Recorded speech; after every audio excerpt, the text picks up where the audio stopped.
সন্তানের সুস্থতার জন্য হাত পাখা, ছোট চার্জার ফ্যান, পানিসহ সব ব্যবস্থা করলেও উদ্বেগ কাটছে না অভিভাবকদের। স্কুলের বাইরে এভাবেই সন্তানদের জন্য অপেক্ষা করছেন তারা।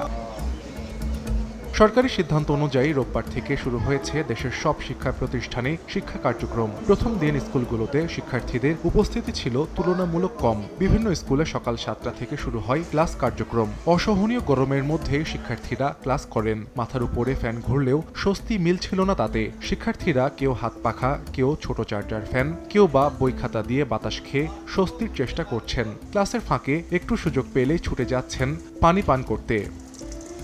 বিদ্যুৎ চলে যায়, তাতে অনেক সমস্যা হয়। গরমে ক্লাস করবো কেমনে আমরা? 7 দিন বন্ধ হয়েছে, আরো বন্ধ। গরম সেই লেভেলের।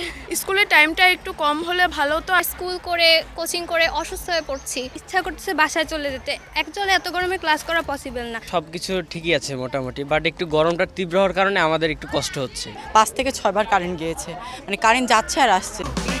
এই ঈদে দেশ জুড়ে কেনাকাটার ফুর্তি হবে শুধু বিকাশে, সাথে ডিসকাউন্ট কুপন, ইনস্ট্যান্ট ক্যাশব্যাক। কেউ কেউ স্বাগত জানালেও তীব্র এ গরমে ক্লাস হওয়ায় সন্তানের সুস্থতা নিয়ে উদ্বিগ্ন অনেক অভিভাবক। ডাবল শিফটের স্কুলগুলোতে দুপুর 12টা থেকে বিকেল 5টা পর্যন্ত ক্লাস নিয়ে সংখ্যা বেশি।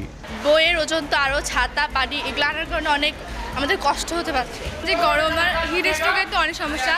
পানি খাইতে হবে, পানি নিয়ে আসছি সাথে। ভালো লাগতেছে স্কুলে আসে, আশা করি কোনো সমস্যা হবে না। ইচ্ছা যে স্কুল চলুক, কিন্তু সময়টা যদি কম হতো তাহলে ভালো হতো। বাচ্চারা সুস্থ থাকাটা সবচেয়ে জরুরি বেশি।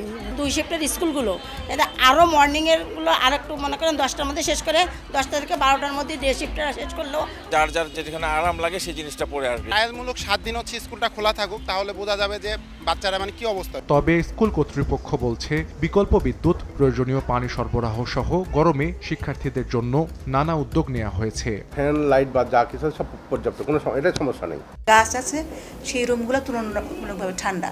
আমার 2-3টা রুমের পাশে গাছ নাই। গরমে তাদের অনেক অসুবিধা হয়, আপাতত তাদের কেসটা না পড়লেও চলবে।